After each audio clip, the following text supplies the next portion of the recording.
Bom, Diogo, agora a gente começa a conversar sobre embate de gerações. Não é Mortal Kombat, não é Street Fighter, mas vai ter briga aqui.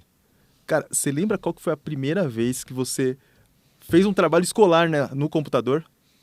A primeira vez eu não lembro, mas eu lembro de vários trabalhos escolares que eu fiz no computador, assim. De pesquisar na internet. Pesquisar na internet. Internet, cara. Nem era Google ainda, talvez fosse o KD, sabe? Eu lembro. Nossa, e como era difícil entender como aquilo funcionava, né? Como aquele mundo era distante do que o que a gente estava acostumado, que era, para quem está ouvindo a gente, talvez a gente tem muitos jovens ouvindo, é uma coisa assim, de outro mundo, em que a gente tinha que deslocar, se deslocar fisicamente até um lugar chamado biblioteca, ir até uma estante numerada em ordem alfabética, pegar um livro chamado Enciclopédia Ou Barça. ou Barça. Não, a Barça era uma enciclopédia, né? Era Deu enciclopédia britânica, Deu né? tilt aí, mano? Faz tempo que você não vê esse tipo de coisa, né? Não, porque... Não, era, né? A enciclopédia britânica e a Barça. A Barça, ou a Larousse. Ou seja, você tinha que pegar uma enciclopédia, pesquisar no índice onomástico, encontrar o assunto, entender aquilo e aí escrever o que fazia sentido pra você. Olha o tanto de decisões que você tinha que tomar antes. E aí, a partir do momento que chegou a internet, mudou tudo. Cara, mas eu lembrei de uma coisa agora. Meu Deus do céu. Lembrei. Trabalho de geografia. Você já precisou pegar aquele papel transparente, colocar em cima do mapinha e copiar? Sim. Você precisou fazer isso, Sim. cara? Com o mapa do Brasil, o mapa de São Paulo, o mapa da cidade de São Paulo. Lembrei disso. Nossa, eu fiz muito. Como é que chama aquele papel? Sabe, vegetal? Papel Não. vegetal. É? Papel vegetal. Nossa, você tem certeza ou você tá chutando? Não faço a menor ideia, cara. Mas enfim.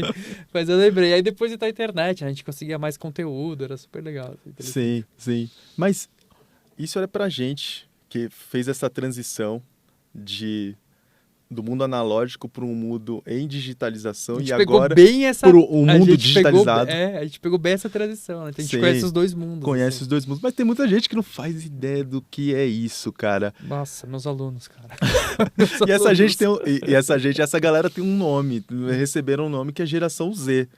E muita gente atribui a eles a ideia de ser nativo digital, ou seja, já foram criados em um mundo que tudo já era digitalizado, boa parte das coisas já existem na internet, ou seja, você não precisa fazer todo esse périplo de ir até a biblioteca, achar uma enciclopédia, entender o que está escrito lá.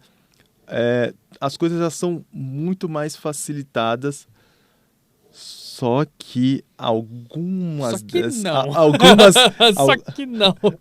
alguns desses indivíduos estão chegando ao mercado de trabalho e eles estão mostrando que tem algumas lacunas de formação, né? Totalmente, Elton, totalmente.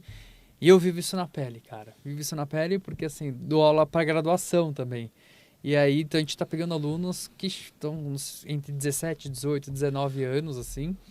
E eles têm uma dificuldade muito grande, até de entender coisas básicas de computador, assim, sabe? O que é básico no computador? Tipo, uma coisa que eles têm muita dificuldade é entender, por exemplo, estrutura de pasta.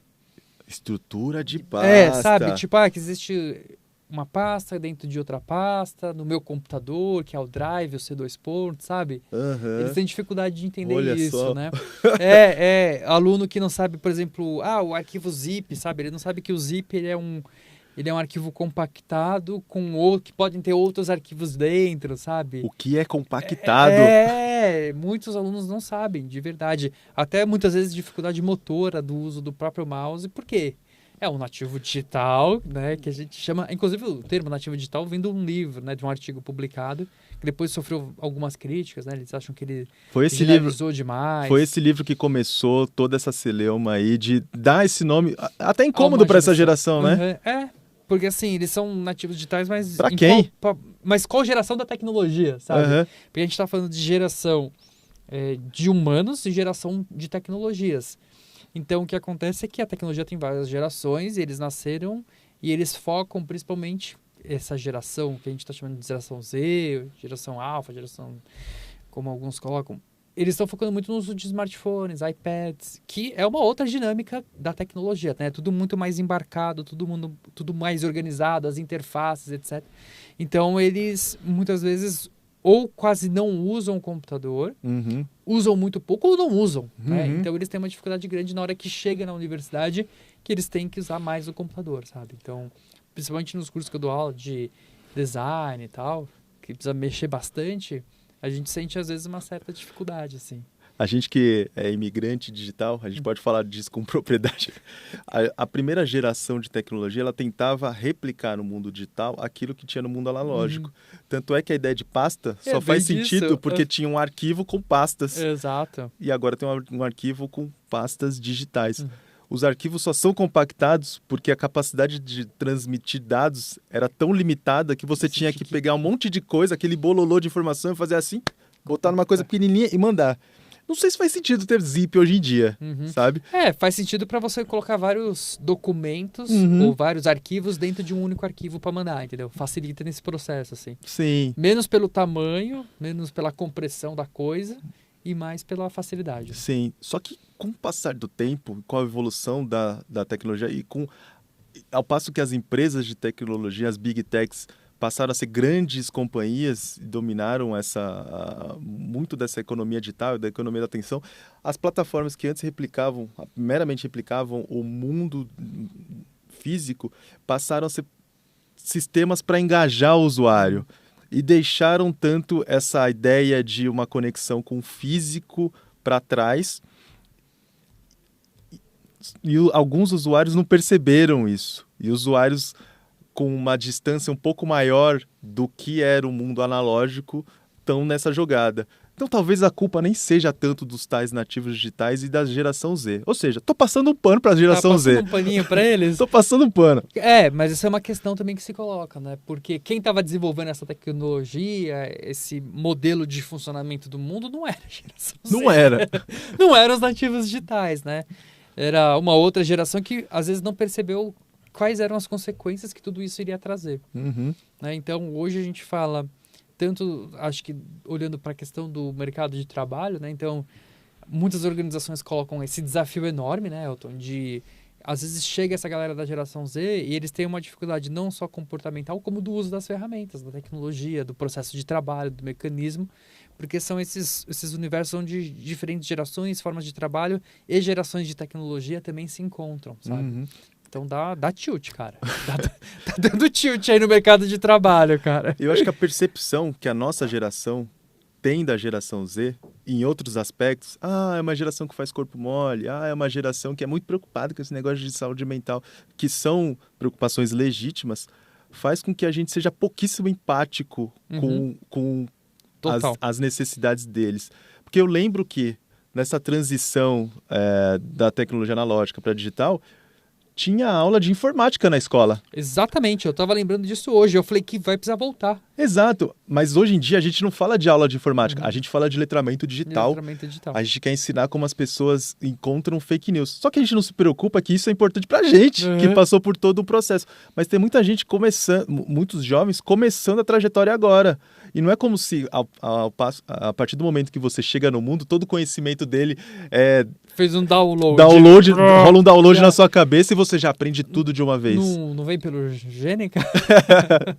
Ainda não vem. Ou seja, talvez a gente tenha que voltar a falar de aula de informática. Coisas básicas, sabe? Exato. De como funciona o computador, de como funciona a internet. Porque muitos não têm noção, sabe? Tipo, de que a internet é uma coisa física. Sabe? Que, tipo, tem cabos que ligam continentes, sabe? Tem muita gente que não tem essa noção das coisas, porque nasceram mergulhados no universo digital e parece que está dentro de uma caverna, né, digital, que não consegue entender o que existe fora, sabe? Então, acho que a gente vai precisar passar por esse processo novamente, de entender o uso básico da tecnologia e aí incorporar as novas. Então, nesse processo também incorporar competências com inteligência artificial, né? Então, isso vai precisar ser discutido, porque esse processo de transição está acontecendo agora. Sim, e não dá para achar que porque essa galera é nativo digital de um mundo em que a inteligência artificial é algo também nativo, que eles já vão saber lidar com essa nova ferramenta.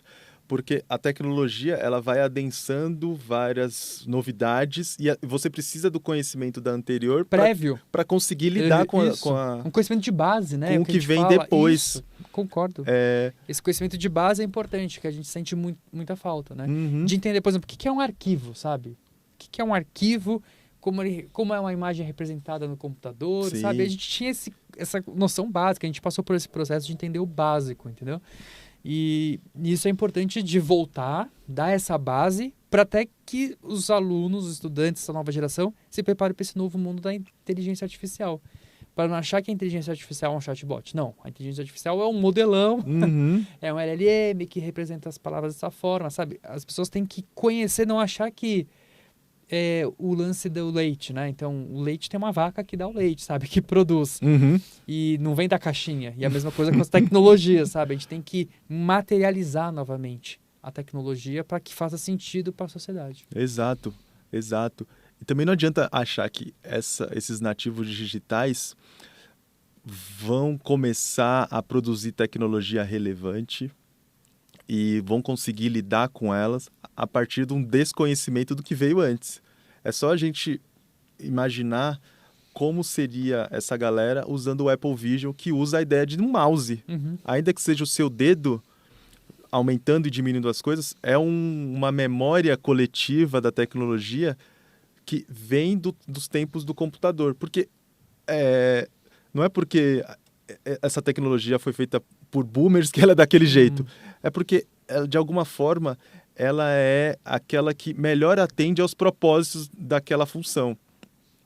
Então, até as grandes empresas que acham que estão fazendo coisas muito cool tem que se preocupar com o letramento digital da galera que não sabe dar um Ctrl+C, Ctrl+V e que acha que um mouse é a tradução do ChatGPT para rato, sabe? Cara, o maior insight da minha vida, a maior felicidade foi quando eu descobri o Ctrl+C, Ctrl+V, cara. Sério, porque eu copiava coisas, sabe? Peraí, como assim você copiava? Eu copiava, tipo... Peraí, outra coisa. Você dava um botão esquerdo, direito, isso. E ia lá na função copiar. Você sabe que isso daí também é uma habilidade que a geração Z não sabe que existe, né? O clicar com a direita? Eu sei. Não, mas é porque assim, eu lembro uma vez, cara, que eu tava copiando o trabalho, tipo... Tinha um site, tava fazendo minhas consultas, porque eu não copiava, né? Eu me inspirava. Vamos fingir que a gente acredita nisso. Eu tava copiando mesmo, né? Então...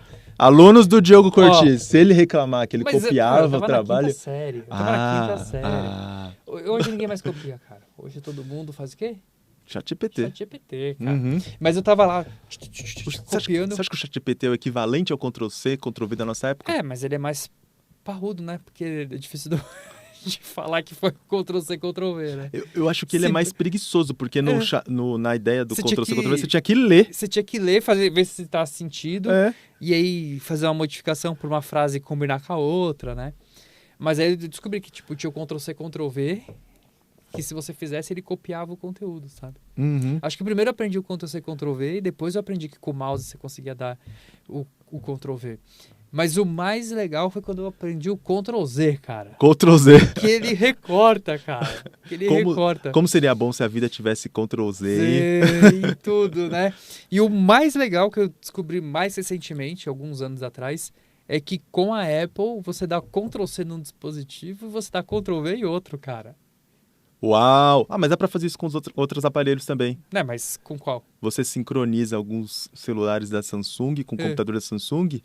Faz isso? Você dá um Ctrl+C em um lugar, transfere para um computador. Nossa, isso é incrível, cara. Mas sabe quem não sabe disso?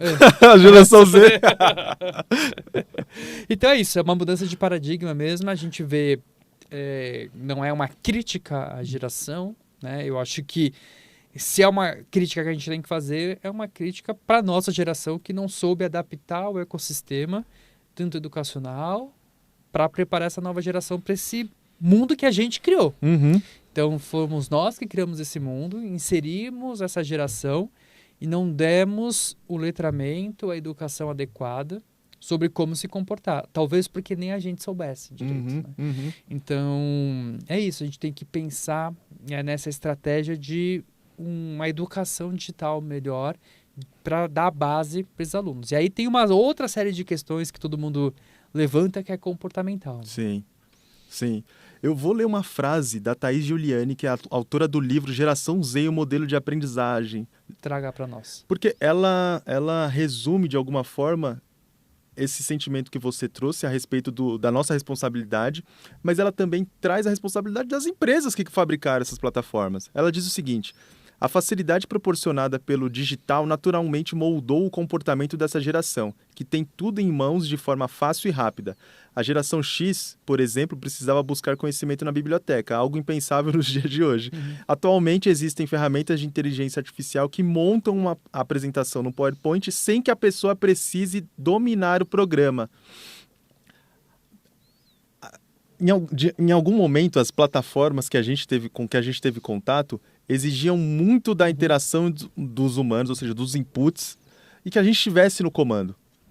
Depois de um tempo, as plataformas conectadas começaram a substituir algumas das características humanas. A gente conversou isso em episódios passados.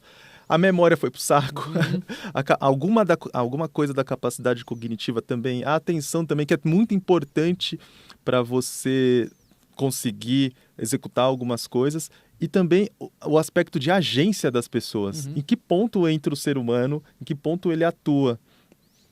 Algumas plataformas tiraram isso também. Então talvez não seja totalmente culpa da geração Z, e com isso eu encerro o meu trabalho de advogado dos nativos digitais. Muito bom, só vou complementar, assim, acho que esse debate, que as plataformas ou as tecnologias, elas tendem a facilitar as coisas, né? Então, com a inteligência artificial, isso vai entrar num outro ritmo. Então, você consegue, o ChatGPT gera os textos para você. Então, na minha visão, eu não culpo necessariamente as tecnologias, as plataformas, mas eu culpo o ser humano na forma como ele está usando isso. E como ele está incentivando e promovendo o uso disso, sabe? Muito mais de uma questão de comportamento. Isso passa, acho que pela questão educacional, mas passa pelo próprio modelo econômico, social que a gente vive hoje, sabe? É muito preocupante quando eu vejo, por exemplo, Instagram, né? Cursos assim, aprenda a fazer 1 milhão de posts com um prompt, sabe? Quer dizer, tipo, o que a gente está produzindo tanto conteúdo? Para quê? Vai ser consumido para quem, sabe? Então, tem as tecnologias, mas acho que tem uma questão de comportamento nosso também, né? E acho que de pensar os modelos educacionais, os modelos econômicos e sociais também. Exato. E aí, com isso, eu não passo pano para as tecnologias, mas eu problematizo também que nós, humanos, a gente também, e de gerações anteriores, precisa ter responsabilidade no que a gente desenvolve, como a gente promove e incentiva o uso. Fechou bem. Afinal, esse é o podcast dos humanos por trás das máquinas. Muito bem, tá vendo? Qual?